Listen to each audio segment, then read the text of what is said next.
वेधशाळेनं विदर्भात शनिवारी उष्णतेचा लाटेचा इशारा दिला होता। त्यानुसार विदर्भातील विविध जिल्ह्यांमध्ये फारसा बदल नोंदवण्यात आला नाही। मात्र वर्धा जिल्ह्यात सर्वाधिक 45 अंश सेल्सिअस तापमानाची नोंद करण्यात आली आहे। वेधशाळेनं शनिवारी विदर्भासाठी उष्णतेच्या लाटेचा इशारा दिला होता। त्यानुसार आधीपासूनच खबरदारीचा इशारा देण्यात आल्यानं प्रशासनाच्या निर्देशानुसार रुग्णालय देखील सज्ज ठेवण्यात आली होती।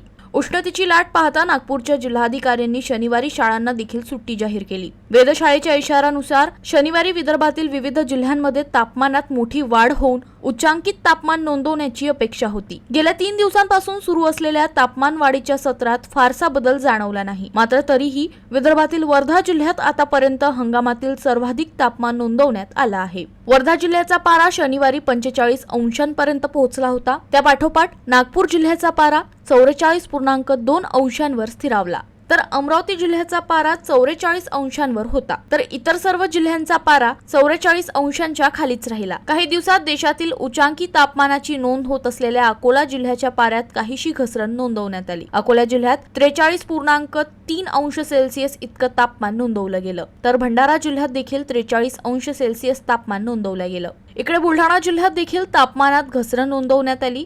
बुलढाणा जिल्ह्यात 39.4 अंश सेल्सिअस इतकं तापमान नोंदवलं गेलं। इकडे चंद्रपूर जिल्ह्यात देखील तापमानात काही अंशाची घसरण होऊ लागले। 43.4 अंश सेल्सिअस तापमान नोंदवलं गेलं। गडचिरोलीत देखील 1 अंशाची घसरण झाली आहे। इथं 43 अंश सेल्सिअस तापमान नोंदवलं गेलं। गोंदिया जिल्ह्याचा पारा 43.2 अंशावर स्थिरावला, तर वाशिम जिल्ह्यात देखील तापमानात काहीशी घसरण झाली असून 43.6 अंश सेल्सिअस तापमान नोंदवलं गेलं। तर यवतमाळ जिल्ह्यात पाऱ्यात 1 अंशानं वाढ होऊन 43.8 अंश सेल्सिअस तापमानाची नोंद करण्यात आली। तर हवामान खात्याच्या इशाऱ्यानुसार तापमानात मोठ्या प्रमाणात बदल न झाल्यामुळे नागरिकांनी मात्र सुटकेचा श्वास सोडला आहे।